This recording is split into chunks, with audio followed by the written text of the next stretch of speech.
अस्सलाम वालेकुम viewers, welcome to my YouTube channel concept biology by Hasan. अगर आप इस चैनल पे नए हैं तो इस चैनल को सब्सक्राइब कर दें, बेल के आइकन को प्रेस कर दें ताकि मेरी आने वाली हर वीडियो आपको बर वक्त और बआसानी मिल सके। और एट द एंड अगर वीडियो ये आपको अच्छी लगे तो इस वीडियो को लाजमी लाइक भी कर दें। इससे प्रीवियस हमने अल्ट्रा स्ट्रक्चर ऑफ सेल देखा, उसमें हमने सेल की मुख्तलिफ ऑर्गेनेलीज़ का फंक्शन और स्ट्रक्चर्स को देखा। आज हम बहुत ही इम्पॉर्टेंट जो हमारा टॉपिक है उसको डिस्कस करेंगे। आज हम देखेंगे कि फोटोसिंथेसिस को देखेंगे और देखेंगे लाइट रिएक्शन और डार्क रिएक्शन क्या होता है। आज हम सिर्फ लाइट रिएक्शन को डिस्कस करेंगे, इसके अगली वीडियो हम डार्क रिएक्शन पे बनाएंगे और उसको देखेंगे कि डार्क रिएक्शन किस तरह से होता है। तो इस वीडियो को एंड तक देखिए और मैं उम्मीद करता हूँ कि आपको ये वीडियो अच्छी लगेगी। आइए शुरू करते हैं। बिस्मिल्लाहिर्रहमानिर्रहीम। आपने ये बचपन से, जब से आप बायोलॉजी पढ़ रहे हैं, साइंस पढ़ रहे हैं, तो आपने ये सुना है कि जो प्लांट्स होते हैं वो ऑटोट्रॉफ होते हैं और जो एनिमल्स हैं, मतलब हम लोग हैं, वो हेटरोट्रॉफ हैं। प्लांट्स ऑटोट्रॉफ होते हैं, वो अपनी खुराक जो है वो ख़ुद बना लेते हैं, इसलिए उनको ऑटोट्रॉफ कहा जाता है। और हम हेटरोट्रॉफ हैं, हम अपनी खुराक नहीं खुद बना सकते, इसलिए हमें किसी दूसरे रिसोर्स से खुराक हासिल करनी पड़ती है अपने लिए।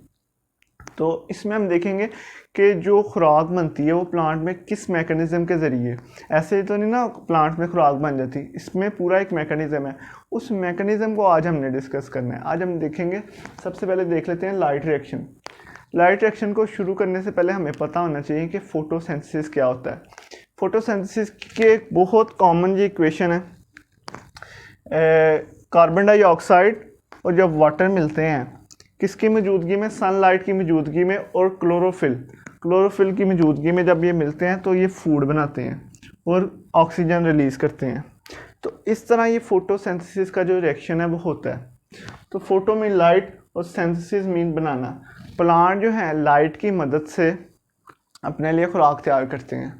तो उस जो खुराक तैयार होती है, देखिए कार्बन डाइऑक्साइड और वाटर मिलते हैं सनलाइट की मौजूदगी में और क्लोरोफिल की मौजूदगी में, और ये खुराक बनाते हैं और ये ऑक्सीजन रिलीज़ करते हैं। अब अगर हम ये देख लेना, इसमें इस पूरे जो मैकेनिज्म है इसमें दो चीज़ें होती हैं, एक होता है लाइट रिएक्शन और एक होता है डार्क रिएक्शन। लाइट रिएक्शन जो होता है इसमें हमारे पास क्या बनता है, इसमें हमारे पास NADPH और ATP बनता है। ये NADPH और ATP क्या चीज़ है, ये एनर्जी के पैकेट हैं। ये जो एनर्जी जब बन जाती है फिर ये लाइट रिएक्शन से मूव करके दूसरे रिएक्शन पे चली जाती है, जिसको हम कैल्विन साइकिल का नाम देते हैं, और उससे ये फिर खुराक बनती है। अब अगर ये तो था इसका ओवरव्यू, अब हमने इसको डीपली स्टडी करना है तो उसके लिए ज़रूरी है कि आप पहले इधर देखें, इधर हो गया रहा है। ये हमारे पास एक सेल है, सेल के अंदर क्लोरोप्लास्ट है। क्लोरोप्लास्ट का ये अंदर का स्ट्रक्चर है। और मेरी जो पहली वीडियो है क्लोरोप्लास्ट वाली, अगर वो आपने नहीं देखी तो वो प्लेलिस्ट में जाके देख लें, वो उसमें मैंने डिटेल से क्लोरोप्लास्ट, क्रोमोप्लास्ट, लीकोप्लास्ट का स्ट्रक्चर वगैरह डिस्कस किया है, उसमें से आप देख सकते हैं। तो ये हमारे पास जो है ये क्लोरोप्लास्ट है। क्लोरोप्लास्ट में ये जो हमारे पास नज़र आ रहा है ना आपको, ये थैलीनुमा, इसको हम कहते हैं थैलाकॉइड। अगर ये थैलियाँ एक के ऊपर दूसरी, जैसे सिक्के एक के ऊपर दूसरा फिर तीसरा इस तरह रखे होते हैं, तो ये इस तरह पड़े होते हैं, तो इसको हम कहते हैं ग्रैनम, इसको हम कहते हैं ग्रैनम। तो अगर ये इंटरकनेक्ट होते हैं, तो अगर ये एक से ज़्यादा होता है तो इसको हम कह देते हैं ग्रैना। उसके बाद ये जो हमारे पास ये स्पेस है ना सारी, इसको हम कह देते हैं स्टोमेटा, और ये थैलाकॉइड है और ये हमारे पास ग्रैनम है। और अगर हम अब देखें ना तो इस पे होता क्या है व्यूअर्स, ये जो थैलाकॉइड है ना, थैलाकॉइड पे हमारे पास जो लाइट रिएक्शन है वो थैलाकॉइड के अंदर होता है। लाइट रिएक्शन इसको हम डिटेल से भी देखते हैं। पहले आप एक ओवरव्यू, एक स्केच अपने माइंड के अंदर बना लें कि होता कैसे है काम। तो सनलाइट इसके ऊपर पड़ेगी, सनलाइट इसके ऊपर, इसके अंदर मुख्तलिफ मैकेनिज्म है, फोटो सिस्टम है। तो जब लाइट इसमें पड़ेगी ना तो क्या बनेगा, ATP और NADPH। ATP और NADPH जब बन जाएगा तो ये तो रिएक्शन जो हुआ है, जो हम देखेंगे अभी, ये तो हुआ है थैलाकॉइड के अंदर। अब ये जो अगला रिएक्शन है ये होगा स्टोमा के अंदर, जिसको हम कैल्विन साइकिल भी बोलते हैं। तो ये फिर ये ATP और NADPH की मदद से ये हमारे पास बन जाएगी शुगर और ऑक्सीजन रिलीज हो जाएगी। तो आज हमारा जो बेसिक कंसर्न है वो हमारे पास लाइट रिएक्शन से कि हमने देखना है कि ATP और NADPH कैसे बनता है। तो ये बड़ा ही अल्लाह ताला ने ना कम्प्लेक्स सिस्टम रखा है। आप देखें, अब ये प्लांट है, प्लांट का अगर हम लीफ की बात करें, लीफ के अंदर सेल्स हैं, सेल के अंदर क्लोरोप्लास्ट है, क्लोरोप्लास्ट के अंदर ये थैलाकॉइड है, थैलाकॉइड के अंदर भी और स्ट्रक्चर है, उसके ज़रिए फिर हमारे पास ATP और NADPH बनता है। तो अगर हम देख लें तो राइट रिएक्शन को हिल्स रिएक्शन भी कहते हैं। जब हम इसके मुख्तलिफ इसको मैं आप बताऊंगा एंड पे कि इसको हिल्स रिएक्शन क्यों बोलते हैं। तो उसके बाद फोटोसिंथेसिस कार्बन डाइऑक्साइड और वाटर की मदद से सनलाइट और क्लोरोफिल की मौजूदगी में खुराक बनती है। और इसमें हमारे पास लाइट रिएक्शन में बनता क्या है, NADPH बनता है और ATP बनता है। और डार्क रिएक्शन क्या होता है, कहता है डार्क रिएक्शन ये हमारे पास स्टोमा में होता है और इसमें हमारे पास जो कार्बोहाइड्रेट है, जो खुराक है, वो स्टोमा के अंदर तैयार होती है डार्क रिएक्शन की मदद से। अब इधर एक चीज़ लिखी हुई है फोटो सिस्टम। अब ये जानना बहुत ज़रूरी है कि फ़ोटो सिस्टम क्या होता है। अगली जो सारी बातें होंगी हमारी वो इसी फ़ोटो सिस्टम पे बात होगी। ये आपका सिर्फ एक माइंडसेट बनाना था कि ये जो हमारा मेन मकसद है इधर आना है, फ़ोटो सिस्टम को समझना बहुत ज़्यादा ज़रूरी है। कहता है जो फ़ोटो सिस्टम है पिगमेंट्स कंटेनिंग, ये इसमें ना पिगमेंट्स जो होते हैं ना वो ऑर्गेनाइज्ड होते हैं क्लस्टर की फॉर्म में फोटो सिस्टम के अंदर। अभी हम फोटो सिस्टम का इसके बाद स्ट्रक्चर भी देखते हैं। तो कहता है ये pigments photosynthetic pigments are arranged in cluster is called photo system. Photo system में सबसे पहले क्या होता है, लाइट, जब सूरज की जो लाइट है, सनलाइट, वो इधर पड़ती है थैलाकॉइड के अंदर, तो थैलाकॉइड के अंदर फोटो सिस्टम है। तो फोटो सिस्टम क्या करता है, लाइट एनर्जी को केमिकल एनर्जी में कन्वर्ट कर देता है। तो अभी मैं 2 मिनट के लिए साइड पर होता हूँ, तो आप ये स्क्रीनशॉट इसका ले लें।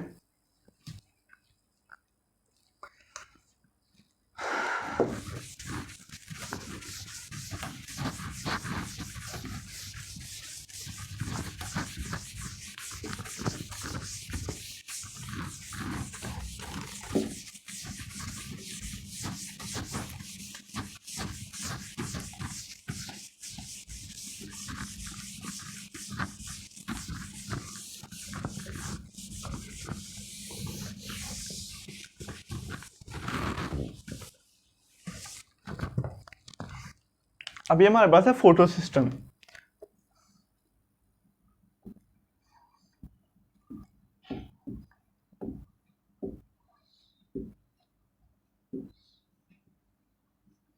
ये जो हमारे पास फोटो सिस्टम है, अगर हम इसका स्ट्रक्चर देखना चाहें तो ये हमारे पास एक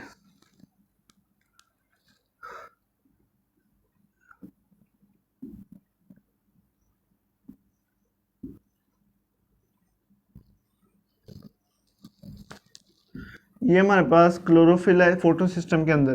क्लोरोफिल ए है, क्लोरोफिल बी है, कार्टिनाइड्स हैं।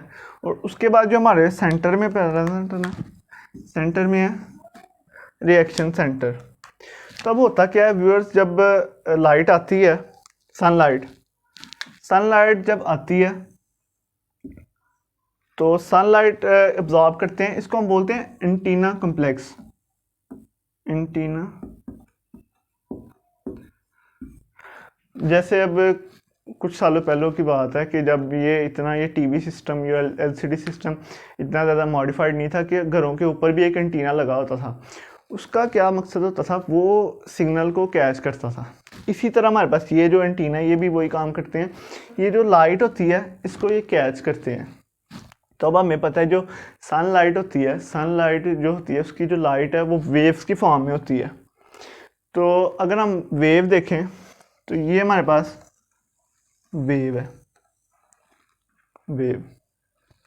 ये हमारे पास क्रस्ट है और ये हमारे पास ट्रफ है। दो क्रस्ट के दरमियान या दो ट्रफ के दरमियान जो फासला होता है उसको बोलते हैं हम वेवलेंथ। ये फिजिक्स का कंसेप्ट है थोड़ा सा, इसको बोलते हैं वेवलेंथ। दो क्रस्ट और या दो ट्रफ के दरमियान का जो फासला होता है उसको हम बोलते हैं वेवलेंथ। तो ये जो लाइट है, अब एंटीना कम्प्लेक्स ने क्या किया, एंटीना कम्प्लेक्स ने जो सनलाइट थी उसकी जो लाइट को अब्जॉर्ब कर लिया। अब उसने वो लाइट को जब अब्जॉर्ब किया, ये एंटीना कम्प्लेक्स के अंदर क्या है, क्लोरोफिल है, ठीक है, क्लोरोफिल के बाद कार्टिनॉइड्स हैं, क्लोरोफिल बी है। तो इसने लाइट को अब्जॉर्ब कर लिया, इसने लाइट को कैच करके अब्जॉर्ब किया, अब्जॉर्ब करके इसने आगे जो रिएक्शन सेंटर है इसको आगे लाइट पास ऑन कर दिया रिएक्शन सेंटर के पास। अब जब रिएक्शन सेंटर के पास लाइट आई है, इसके बाद भी हमारे क्लोरोफिल ए और बी है present light centre reaction centre के पास। ये हमारे पास है रिएक्शन सेंटर,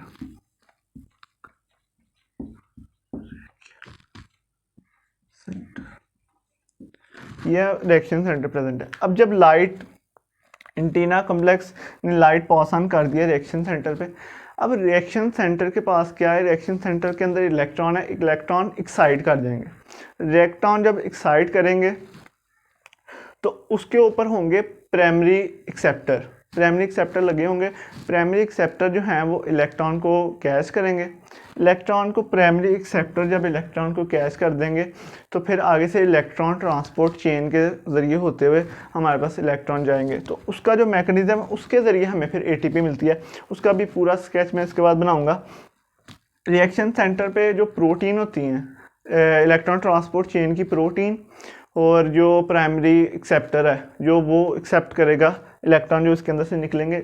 इलेक्ट्रॉन क्यों निकले हैं, हमारे पास जो लाइट इसके ऊपर पड़ी है तो इसलिए इलेक्ट्रॉन हमारे पास निकले हैं। तो वो ये जो प्रोटीन्स हैं, इलेक्ट्रॉन ट्रांसपोर्ट चेन की प्रोटीन्स और प्राइमरी एक्सेप्टर, ये आपस में क्लोजली लिंक्ड होते हैं। तो जो रिएक्शन सेंटर है इसके आगे से दो पार्ट्स होते हैं, एक होता है प्राइमरी एक्सेप्टर इलेक्ट्रॉन रिसेप्टर, और उसका दूसरा होता है इलेक्ट्रॉन ट्रांसपोर्ट चेन। ये तो हो गया हमारे पास फोटो सिस्टम।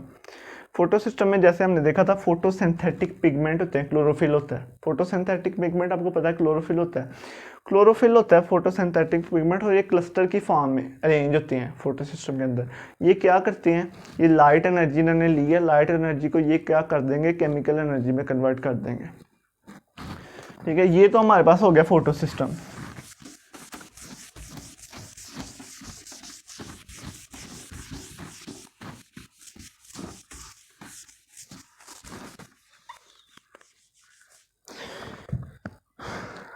अब जो व्यूअर्स फोटो सिस्टम होते हैं, ये दो तरह के फोटो सिस्टम होते हैं।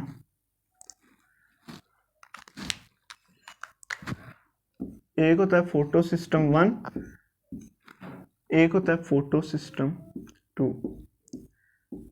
फोटो सिस्टम 1 को हम कहते हैं फोटो सिस्टम 1 700 और फोटो सिस्टम 2 कहते हैं 680। अब ये जो मैंने 700 और 680 लिखा है, इसको मैं आपको बताता हूँ ये मैंने क्यों लिखा है। अब मैंने पहले बता दिया कि जो लाइट है ये वेव्स की फॉर्म में ट्रेवल करती है। तो वेव लेंथ, ये जो फोटो सिस्टम है, फोटो सिस्टम जो किसके अंदर है, थैलाकॉइड के अंदर है। थैलाकॉइड के अंदर फोटो सिस्टम है, ये 700 नैनोमीटर की जो वेव लेंथ है इसको ऑब्जॉर्व करता है, इसलिए हम इसको कहते हैं फोटो सिस्टम 1 700। और ये जो है फोटो सिस्टम 2, ये 680 नैनोमीटर की जो लाइट है ये ऑब्जॉर्व करता है, इसलिए हम इसको कह देते हैं फोटो सिस्टम 2 680। तो ये इसका कंसेप्ट था। ये फोटो सिस्टम 1 700 नैनोमीटर की जो लाइट ऑब्जॉर्व करता है, और जो फोटो सिस्टम 2 है ये 600 नैनोमीटर की जो लाइट है उसको ऑब्जॉर्व करता है। अब ये हमने देख लिया फोटो सिस्टम भी क्या होता है।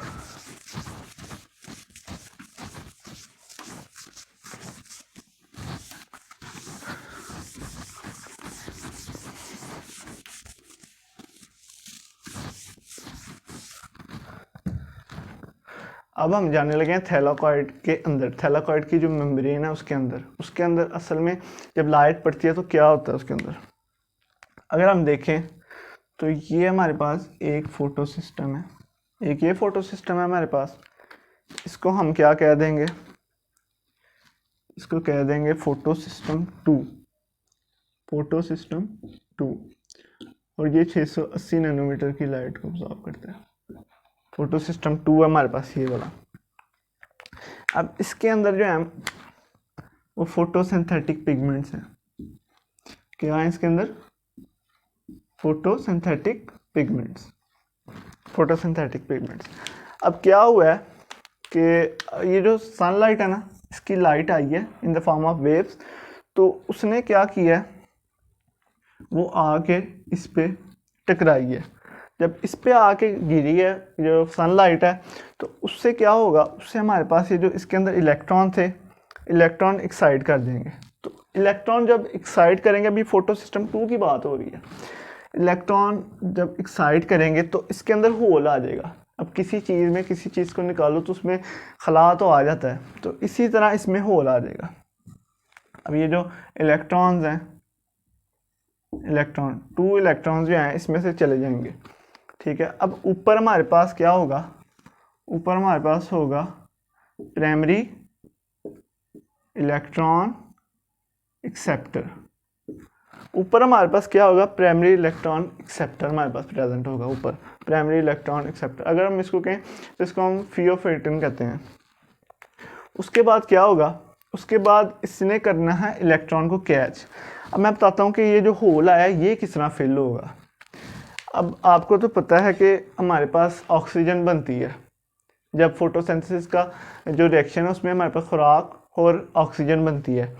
तो उसमें क्या होता है कि वाटर जो हमारा रॉ मटेरियल है, हम वाटर जो प्लांट्स अब्जॉर्ब करते हैं वो रूट की मदद से अब्जॉर्ब करते हैं, वो जो एक्साइलम के ज़रिए फिर वो लीफ पे आता है। तो वाटर क्या करेगा, वाटर हाइड्रोजन आयन और हमारे पास OH में कन्वर्ट हो जाएगा, और ये क्या देगा, ये इलेक्ट्रॉन देगा।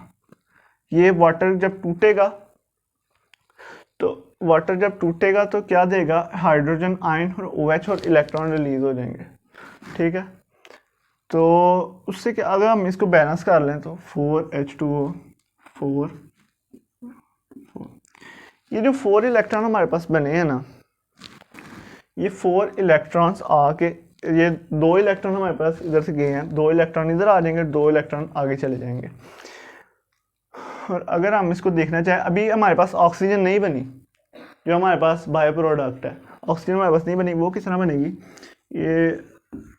ये जो हाइड्रोक्स OH है ये इसमें कन्वर्ट हो जाएगा और हमारे पास ऑक्सीजन बन जाएगी। ये हमारे पास ये जो है ये बायो प्रोडक्ट है ऑक्सीजन। इस तरह वाटर के टूटने से हमारे पास इलेक्ट्रॉन भी आ जाएंगे, इधर फोटो सिस्टम 2 के जो हमारे पास इलेक्ट्रॉन गए थे उसमें आ जाएंगे, और इसी से हमारे पास ऑक्सीजन भी बन जाएगी।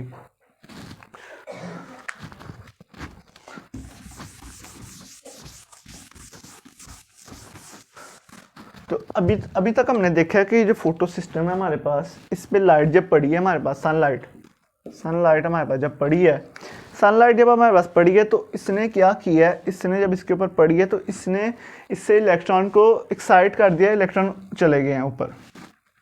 फिर हमारे पास प्राइमरी इलेक्ट्रॉन एक्सेप्टर था, उसने ये जो इलेक्ट्रॉन है इसको कैच कर लिया। अब हमारे पास आएगा इलेक्ट्रॉन ट्रांसपोर्ट चेन। ये जो इलेक्ट्रॉन ट्रांसपोर्ट चेन है ना, ये ATP बनाने में मदद करती है, इलेक्ट्रॉन ट्रांसपोर्ट चेन। इसमें ना मुख्तलिफ तरह की ना स्पेशल प्रोटीन होंगी, वो देखते हैं कौन कौन सी प्रोटीन है। वो एक इधर है प्रोटीन, इसको हम कह देंगे प्लास्टोक्विनोन। क्या कहेंगे इसको,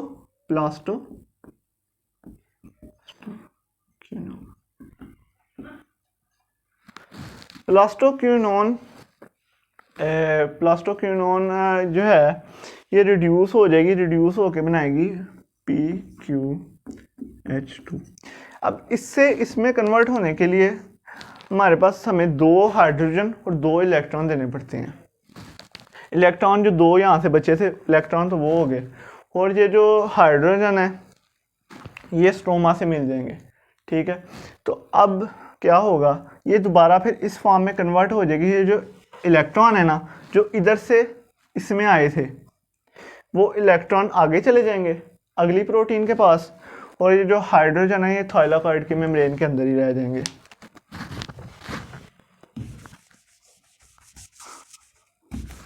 ये हमारे पास प्लास्टोक्विनोन है।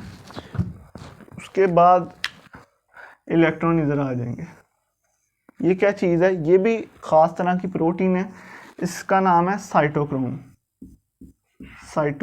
साइटोक्रोम। साइटोक्रोम, अब जो इलेक्ट्रॉन थे ना, इलेक्ट्रॉन यहाँ से इसने कैच किया, इसके पास इलेक्ट्रॉन आ गए, इलेक्ट्रॉन फिर इधर से होके इधर मूव करेंगे, इलेक्ट्रॉन इधर आ जाएंगे। इलेक्ट्रॉन, इसमें जो साइटोक्रोम है इसमें दो तरह के होते हैं, एक साइटोक्रोम B6 होता है और एक साइटोक्रोम आई थिंक F होता है। तो इसमें दो ये साइटोक्रोम होते हैं। अब एक बात आपने इधर ज़हन नशीन करनी है, ध्यान रखनी है कि ये जो पहले इलेक्ट्रॉन एक्साइट किए हैं ना, हमारे पास जब इलेक्ट्रॉन एक्साइट किए तो उनकी एनर्जी, उनमें एनर्जी आई है ना, किससे आई है? सनलाइट से। सनलाइट से जब एनर्जी आई है इलेक्ट्रॉन के अंदर तो इलेक्ट्रॉन कर गया एक्साइट। एक्साइट अब इलेक्ट्रॉन किया तो इलेक्ट्रॉन अब ये मूव डाउन कर रहा है, नीचे आ रहा है, तो ये क्या करेगा? ये फिर हमें एटीपी देगा। एडिनोसिन डाई फॉस्फेट के साथ एक और फॉस्फेट मिलेगा तो हमें फिर एटीपी मिल जाएगी। यहाँ पे जो इलेक्ट्रॉन है वो अपने एनर्जी कम कर देगा क्योंकि वो अब नीचे आ रहा है, तो इसलिए जब इलेक्ट्रॉन किसी लोअर ऑर्बिट से हायर ऑर्बिट में जाता है तो उसको एनर्जी देनी पड़ती है। तो हायर ऑर्बिट से जब लोअर ऑर्बिट पे आता है तो वो एनर्जी रिलीज करता है। यही कुछ कंसेप्ट इसके अंदर है। तो ये हमारे पास साइटोक्रोम C है। उसके बाद हमारे पास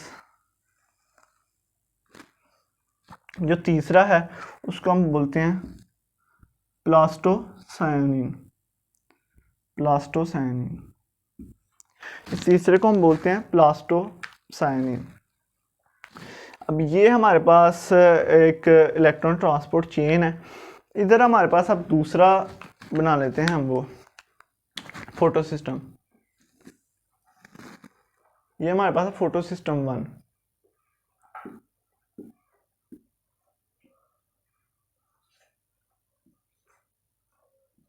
अभी भी हमारे पास दो इलेक्ट्रॉन जो है इधर सेव हैं, वो अभी किधर गए नहीं, इधर ही हैं। अभी मैं बताता हूँ वो किधर जाएंगे। अब इसी तरह इसमें भी एबिलिटी है कि सनलाइट जब इसके ऊपर पड़ती है एंटीना कम्प्लेक्स के जरिए फिर रिएक्शन सेंटर से फिर आगे एनर्जी ट्रांसफ़र हो जाती है। अब जो सनलाइट जो है हमारे पास, सनलाइट जब इस पे पड़ी है तो इससे क्या हुआ है? इलेक्ट्रॉन जो हैं वो कर गए हैं, इलेक्ट्रॉन चले गए, इलेक्ट्रॉन रिलीज हो गए, दो इलेक्ट्रॉन। अब इसके अंदर जो है हमारे पास गैप बच गया, होल हो गया। तो अब इसके होल को तो वो हाइड्रोजन ने, वाटर ने इसके होल को कंप्लीट किया था। अब ये जो इसके अंदर होल बना है, जो इलेक्ट्रॉन के एक्साइट होने से होल बना है, वो जो यहाँ के इलेक्ट्रॉन है वो इधर आके तो इसका होल जो है वो कंप्लीट कर देंगे। ठीक है। अब ये जो हमारे पास दो इलेक्ट्रॉन है ये एक्साइट किए हैं तो हमारे पास अभी एटीपी बन गई हुई है। पर जैसे कि मैंने पहले बताया था कि हमारे पास NADPH भी बनता है। अभी हमारे पास एटीपी बनी है, अभी हमारे पास NADPH नहीं बना, एटीपी हमारे पास बन गई है। तो अब क्या होगा कि आगे से प्राइमरी इलेक्ट्रॉन एक्सेप्टर इधर भी हैं, प्राइमरी इलेक्ट्रॉन एक्सेप्टर इधर भी हैं। और उसके बाद हमारे पास एक मॉलिक्यूल है, इस मॉलिक्यूल के अंदर आयरन का एटम है जिसको हम कहते हैं फेराडॉक्सिन। क्या नाम है इसका? फेराडॉक्सिन। इसका नाम है फेराडॉक्सिन। ये आयरन, इसके अंदर आयरन का एटम होता है तो इसका नाम है फेराडॉक्सिन। अब फेराडॉक्सिन के पास इलेक्ट्रॉन आ गए हैं। अब होगा क्या? एक इधर हमारे पास एंजाइम होता है जिसको हम कहते हैं NADPH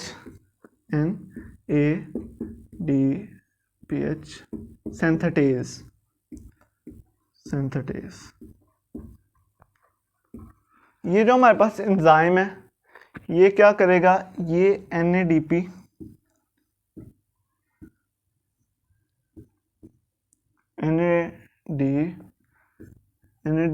और H जब इसके साथ मिलेगा, प्रोटॉन मिलेगा तो हमारे पास NADPH बन जाएगा। ये NADPH जो बना है ये हमारे पास जो इलेक्ट्रॉन थे जो फेराडॉक्सिन के पास आए थे, उसने फेराडॉक्सिन ने NADP को इलेक्ट्रॉन दिए हैं तो ये NADPH के साथ मिलके तो हमारे पास NADPH बन गया। तो ये जो हमारे पास है ये फोटो सिस्टम 1 है जो कितनी नैनोमीटर की लाइट अब्जॉर्ब करता है? 700 नैनोमीटर की लाइट अब्जॉर्ब करता है। तो ये हमारे पास हमारा वो फ़ोटो सिस्टम है, दोनों फ़ोटो सिस्टम। और इसी तरह हमारे पास ATP और NADPH बने। तो इसको हम जी स्कीम भी कहते हैं। हिल्स हिल्स इसलिए कहते हैं कि हमारे पास इस मैनर में ये चेन बनती है, पहाड़ जिस तरह होते हैं ना उस तरह, तो इसलिए हम इसको हिल्स रिएक्शन भी कहते हैं। ये जो सारा मैंने बताया है ये है नॉन साइक्लिक फास्फोराइलेशन। ये जो लाइट रिएक्शन है इसकी दो टाइप्स होती हैं, एक होती है नॉन साइक्लिक फास्फोराइलेशन और एक होती है cyclic phosphorylation. Non cyclic phosphorylation में क्या होता है कि हमारे पास ATP बनती है और NADPH बनता है।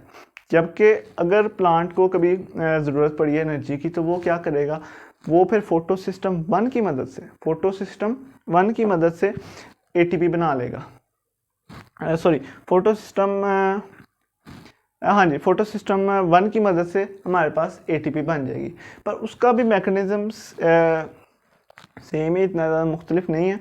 तो उसमें क्या होगा, जो इस एक्साइटेड इलेक्ट्रॉन थे, यहाँ से इलेक्ट्रॉन निकले हैं ना, इलेक्ट्रॉन जब निकले हैं यहाँ से तो ये ऊपर गए हैं प्राइमरी इलेक्ट्रॉन एक्सेप्टर को, उसने कैच कर दिया इलेक्ट्रॉन को। अब इलेक्ट्रॉन इधर जाने की बजाय, फेराडॉक्सिन के पास जाने की बजाय इलेक्ट्रॉन ने इधर आ गए हैं। इलेक्ट्रॉन किसके पास आ गए हैं, इलेक्ट्रॉन आ गए हैं साइटोक्रोम के पास। साइटोक्रोम के पास इलेक्ट्रॉन आ गए। साइटोक्रोम के पास जब इलेक्ट्रॉन आए हैं तो इलेक्ट्रॉन फिर आ गए हैं प्लास्टोक्विनोन पे आए हैं। फिर इलेक्ट्रॉन यहाँ से इस होल को फिल कर देंगे। ये हमारे पास एक साइकिल बनेगी। यहाँ से इलेक्ट्रॉन गए, प्राइमरी इलेक्ट्रॉन एक्सेप्टर ने उसको कैच किया, कैच करके वो साइटोक्रोम के पास गए। साइटोक्रोम के बाद जाके उन्होंने इधर इलेक्ट्रॉन का जो होल बना था वो उसको कंप्लीट कर लिया। ठीक है, एक इधर है टर्म फोटोफॉस्फोराइलेशन। ये फोटोफॉस्फोराइलेशन तो आपने पढ़ लिया, बस इसकी डेफिनेशन क्या है कि लाइट की मदद से हमारे पास अगर ATP की सिंथेसिस हो तो उसको हम कहेंगे फोटोफॉस्फोराइलेशन। तो आज के जो हमारा पूरा लेक्चर था उसमें हमने लाइट रिएक्शन को देखा। लाइट रिएक्शन से हम देखें हमारे पास जो ATP है और NADPH बन गई है। अब ATP और NADPH ये क्या करेगी, ये अगले रिएक्शन, अभी हमारे पास खुराक नहीं बनी, अभी ये सिर्फ एक हिस्सा हमारा कंप्लीट हुआ है। अब ये जो हमारे पास ATP और NADPH बने, ATP ज़्यादा शोक मॉलिक्यूल है, ज़्यादा एनर्जी वाला मॉलिक्यूल है, जबकि NADPH इतना शोक नहीं है, ATP ज़्यादा शोक मॉलिक्यूल है। तो उसके बाद हमारे पास NADPH और ATP बन गई है। अभी ये जाएंगे दूसरे रिएक्शन की तरफ जिसको हम कहेंगे डार्क रिएक्शन। अब एक स्टूडेंट को ना कन्फ्यूजन होती है कि लाइट रिएक्शन तो वो होता है कि जो लाइट की मौजूदगी में हो, उसको हम कहते हैं लाइट रिएक्शन। और डार्क रिएक्शन किसको बोलते हैं, जो in the absence of light हो। ये बात नहीं है कि ये सिर्फ लाइट की एब्सेंस में ही होता है डार्क रिएक्शन, ये लाइट की प्रेजेंट में भी हो सकता है, पर इसको ज़रूरत महसूस नहीं होती कि ये लाइट की प्रेजेंट में हो, इसलिए ये लाइट की एब्सेंस में होता है जो डार्क रिएक्शन। इससे हमारे पास हमारी जो खुराक है और ऑक्सीजन रिलीज़ होगी, फिर ये जाके पूरा जो मैकेनिज्म है कंप्लीट होगा। अभी इसकी हाफ हमारे पास आया, लाइट रिएक्शन आया सिर्फ। तो अगली वीडियो में इंशाल्लाह हम डार्क रिएक्शन को देखें। और अगर इस टॉपिक में, ये थोड़ा मुश्किल टॉपिक है, अक्सर मुश्किल लगता है स्टूडेंट को, तो अगर इस टॉपिक में आपको कोई भी कंफ्यूजन है, कोई भी किसी किस्म का भी डाउट है, तो आप कमेंट सेक्शन में पूछ सकते हैं, आपको इंशाल्लाह जवाब ज़रूर दिया जाएगा। इससे अगली वीडियो में हम डार्क रिएक्शन देखेंगे। तब तक के लिए अपना और अपने चाहने वालों का बहुत सा ख्याल रखें और आपसे मुलाकात होगी इंशाल्लाह नेक्स्ट वीडियो में। तब तक के लिए मुझे दें इजाज़त। जज़ाकल्लाह फ़ी अमानिल्लाह।